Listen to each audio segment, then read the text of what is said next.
Hey friends, இன்னைக்கு நான் உங்களுக்கு ஒரு சூப்பரான மூவி தான் கொண்டு வந்திருக்கேன். இது ஒரு ரொபாட்டிக் மூவி. வாங்க நம்ம மூவிக்குள்ள போலாம். இந்த படத்தோட ஹீரோ பாத்தீங்கன்னா, இவர் ஒரு ரொபாட்டிக் டெஸ்டிங் இன்ஜினியர். இவர் ஒரு பெரிய இண்டஸ்ட்ரியில தான் ஒர்க் பண்ணிட்டே இருப்பாரு, ரொபாட்டிக் இண்டஸ்ட்ரி. அந்த இண்டஸ்ட்ரி வேற யாரதும் கிடையாது, அது அவரோட ஆன்ட்டியோட இண்டஸ்ட்ரி தான். நம்ம ஹீரோ வீட்டில் எப்படியாவது அவரை மேரேஜ் பண்ணிடணும்னு பார்ப்பாங்க.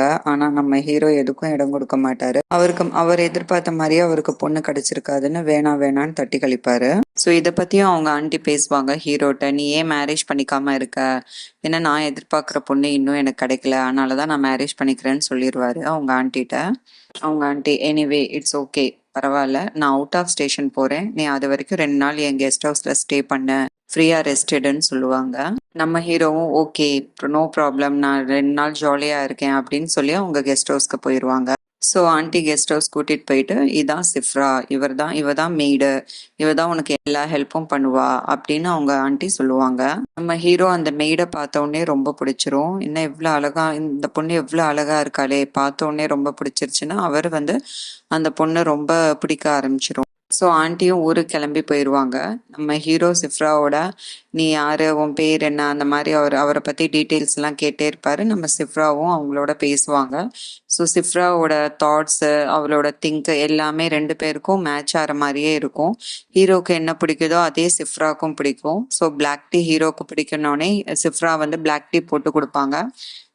எல்லாமே அவளுக்கு பிடிச்ச மாதிரியே அவ செஞ்சு கொடுப்பா. நம்ம ஹீரோக்கு ரொம்ப பிடிக்க ஆரம்பிச்சிடும். நம்ம ஹீரோ சிஃப்ராட்ட நம்ம எங்கேயாவது வெளியே போலாமான்னு கேட்கும்போது சிஃப்ராவும் ஓ எஸ் போலாமே, இப்போ ஒன்றும் பிரச்சனை இல்லைன்னு சொல்லிடுவாங்க. நம்ம ஹீரோ நம்ம சிஃப்ராவோட ரொம்ப எமோஷ்னலா கனெக்ட் ஆயிடுவாரு. அன்னைக்கு அவங்க 2 பேரும் ரொம்ப சந்தோஷமா இருப்பாங்க.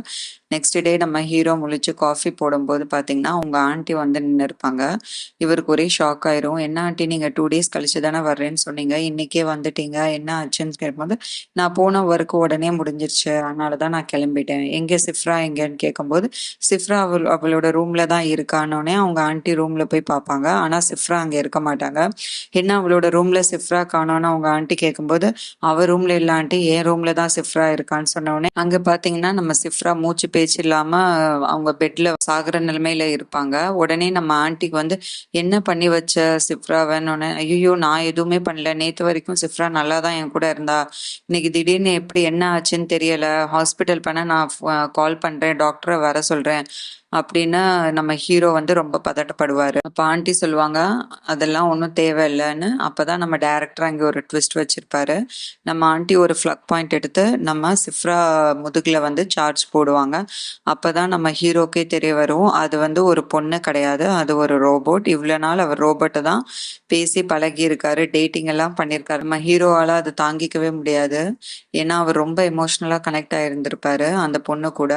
ஸோ ஆண்டிகிட்ட வந்து, ஏன் இந்த மாதிரி பண்ணீங்க நீங்கன்னு சொன்னோடனே ஆண்டி வந்து, இது வந்து ஒரு டெஸ்டிங்காண்டி வச்சிருக்க ரோபோ, ஃபர்ஸ்ட் டெஸ்ட் பண்ணதே ஒன்றை வச்சுதான்.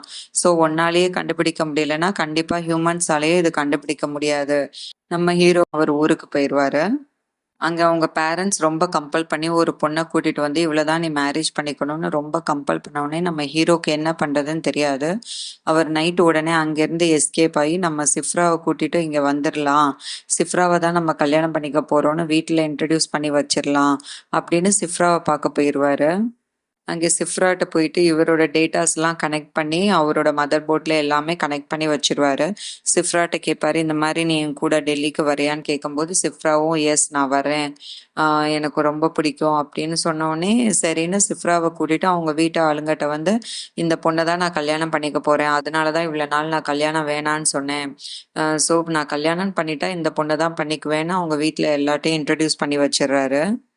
நம்ம சிஃப்ராவில் வீட்டில் இருக்கவங்க எல்லாரும் பார்த்தோன்னே ரொம்ப பிடிச்சிரும். இவ்வளோ அழகா இருக்கா இந்த பொண்ணு, டே சூப்பர் செலெக்ஷன்டா. நம்ம ஹீரோ ப்ரோக்ராம்ஸ் எல்லாம் ஸ்டோர் பண்ணி வச்சனால சிஃப்ராக்கு யார் யாரு எப்படி பேசணும் எல்லாமே ப்ரோக்ராம் பண்ணி வச்சிருப்பாரு. அதனால ஒரு ரோபோட் பேசுறது மாதிரி இல்லாம ஒரு ஹியூமன், நார்மலா ஒரு ஹியூமன் பேசுற மாதிரி அவர் செட் பண்ணி வச்சிருப்பாரு. அதனால யாருக்கும் எந்த சந்தேகமும் வராது இது ஒரு ரோபோட்னு. நெக்ஸ்ட் டே பார்த்தீங்கன்னா, நம்ம சிஃப்ரா குக்கிங் பண்ணுறதுக்காண்டி கிச்சன் போயிருந்திருப்பாங்க. ஸோ, அவங்க மட்டும் குக்கிங் பண்ணிட்டே இருந்திருப்பாங்க. எப்படின்னு பார்த்தீங்கன்னா, 2 கையாலயும் அவங்க குக்கிங் வேகமா பண்ணிட்டே இருந்திருப்பாங்க.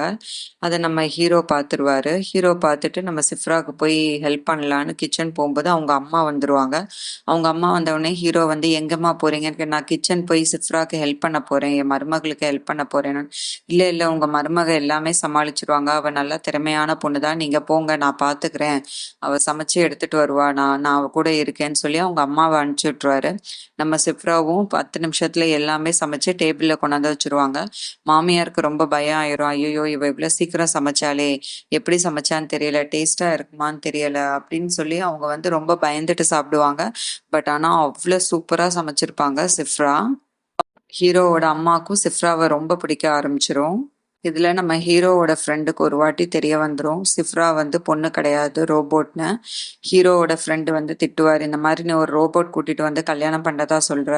வீட்ல தெரிஞ்சா என்ன ஆகும்? இதெல்லாம் தப்பு. வீட்ல சொல்லிருன்னு சொன்ன உடனே ஹீரோ வந்து இல்ல இல்ல அதெல்லாம் வேண்டாம். நான் சிஃப்ராவை தான் மேரேஜ் பண்ணிக்க போறேன். எனக்கு ஒன்றும் ப்ராப்ளம் கிடையாது அப்படின்னு ஹீரோ அவர் ஃப்ரெண்டுகிட்ட சொல்லுவாரு. உன்னோட இஷ்டம் நீ என்ன வேணாலும் பண்ணிக்கோ அப்படின்னு சொல்லி அவரும் போயிருவாரு. என்கேஜ்மெண்ட் ரொம்ப கிராண்டா பண்ணணும்னு சொல்லிட்டு லைட்டிங் செட்டப்ஸ்லாம் வீட்ல பண்ணிட்டே இருப்பாங்க. அப்ப நம்ம சிஃப்ரா சார்ஜ் போடுறதுக்காண்டி ஃப்ளக் பாயிண்ட் குத்தும்போது அதுல ஃப்ளக்சுவேஷன்ஸ் வந்து உள்ள இருக்க மதர் போர்டெல்லாம் டேஷ் ஆயிரும். ஃபுல்லா எரிஞ்சிரும். ஸோ நம்ம சிஃப்ரா அவங்க கண்ட்ரோல்லே இருக்க மாட்டாங்க. ஃபுல்லாவே எரிஞ்சனால அவங்களுக்கு ப்ரோகிராம் பண்ண டேட்டாஸ் எல்லாமே அழிஞ்சிருக்கும். அவங்க திடீர்னு வந்து ஒரு வேர்டு கேட்டிருந்திருப்பாங்க. ஃபயர் ஃபயர்ன்னு கேட்டோன்னே அது மட்டும் அவங்க மைண்ட்ல ரிஜிஸ்டர் ஆயிரும். ஸோ ரிஜிஸ்டர் ஆயிட்டு வீட்ல இருக்க எல்லா கர்டன்ஸும் போய் எரிச்சிட்டே இருப்பாங்க. ஃபயர் ஃபயர்ன்னு சொல்லி எரிச்சிட்டே இருப்பாங்க. நம்ம ஹீரோக்கு என்ன பண்றதுன்னு தெரியாது. எல்லாரும் கத்திட்டே இருப்பாங்க. என்ன இவ இப்படி பண்றா? எல்லா இடத்துலயும் போய் நெருப்பு வச்சுட்டே இருக்கா. என்ன ஏதாவது பண்ணுன்னு ஹீரோட்ட சொல்லுவாங்க. சிஃப்ரா கீழே விழுந்தா அவங்க முகம் பாதி ஃபுல்லா ரோபோட் மாதிரி சேஞ்ச் ஆயிரும். அப்பதான் வீட்ல இருக்க எல்லாருக்கும் தெரிய வரும் இவ பொண்ணு கிடையாது ரோபோட்னு. அதுக்கப்புறம் நடந்த உண்மையெல்லாம் நம்ம ஹீரோ எல்லார்ட்டையும் சொல்லுவாரு. ஃபைனலா அவங்க ஆண்டி வந்து அந்த ரோபோட் எடுத்துட்டு போயிருவாங்க திருப்பி டெஸ்டிங்காண்டி. நம்ம ஹீரோவும் ஹெல்ப் பண்ணுவாரு ஆண்டிக்கு. பழையபடி நம்ம சிஃப்ராவை எப்படியாவது கொண்டு வந்துடணும். அது ஒரு இண்டஸ்ட்ரியில வந்து ஒரு ஐகானா நம்ம நிப்பாட்டணும்னு சொல்லி 2 பேரும் ட்ரை பண்ணி பழையபடி சிஃப்ராவையும் கூட்டிட்டு வந்து அந்த இதுல நிக்க வச்சிருவாங்க இண்டஸ்ட்ரியில. ஸோ நம்ம சிஃப்ராவும் இப்போ ரெடி ஆயிருவாங்க ப்ரொமோக்காண்டி. ஸோ ஃபங்க்ஷன் ஸ்டார்ட் ஆயிரும். ப்ரொமோக்காண்டி நம்ம சிஃப்ராவை ஸ்டேஜில் கூட்டிகிட்டு வந்து இன்ட்ரடியூஸ் பண்ணி விடுவாங்க.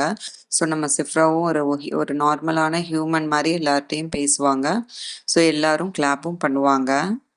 இது நம்ம ஹீரோ தூரத்துல இருந்து பார்த்துட்டே இருப்பாரு.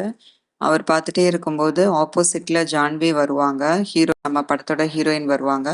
வந்துட்டு ஹாய் அவங்க இன்ட்ரடியூஸ் பண்ணிக்குவாங்க. இந்த மாதிரி என்னோட பேர் வந்து ஜான்வி. நான் வந்து ஒரு ரொபாட்டிக் சாஃப்ட்வேர் அவங்களும் ஒரு இன்ஜினியராக இருந்திருப்பாங்க. டெஸ்டிங் இன்ஜினியராக இருந்திருப்பாங்க.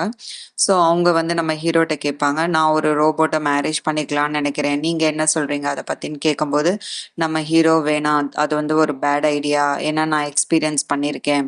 ஸோ நீங்கள் அந்த ரிஸ்க் எடுக்காதீங்கன்னு நம்ம ஹீரோயின்கிட்ட சொன்ன உடனே ஹீரோயின் வந்து இட்ஸ் ஓகே நோ இஷ்யூஸ் பரவாயில்ல அப்படின்னு சொல்லிட்டு அவங்க போயிடுவாங்க. போன உடனே அங்கேருந்து நம்ம ரோபோ பார்ப்பாங்க. ஒரு கோவமா பார்க்குற மாதிரி இருக்கும். நம்ம ஹீரோ ஃப்ரெண்டு சொல்லுவாரு, ஏய் பாரு சிஃப்ரா உன்னை வந்து ரொம்ப கோவமா பார்க்குறா அப்படின்னோடனே ஹீரோ அப்பதான் கவனிப்பாரு. ஸோ சிஃப்ரா வந்து எமோஷ்னலாக அப்பதான் கனெக்ட் ஆன மாதிரி நம்மளுக்கு காட்டி அந்த படத்தை அங்கேயே முடிச்சிருவாங்க. ஸோ இதான் இந்த படத்தோட கதை. இந்த வீடியோ உங்களுக்கு பிடிச்சிருந்தா லைக் பண்ணுங்கள், ஷேர் பண்ணுங்கள், சப்ஸ்கிரைப் பண்ணுங்கள்.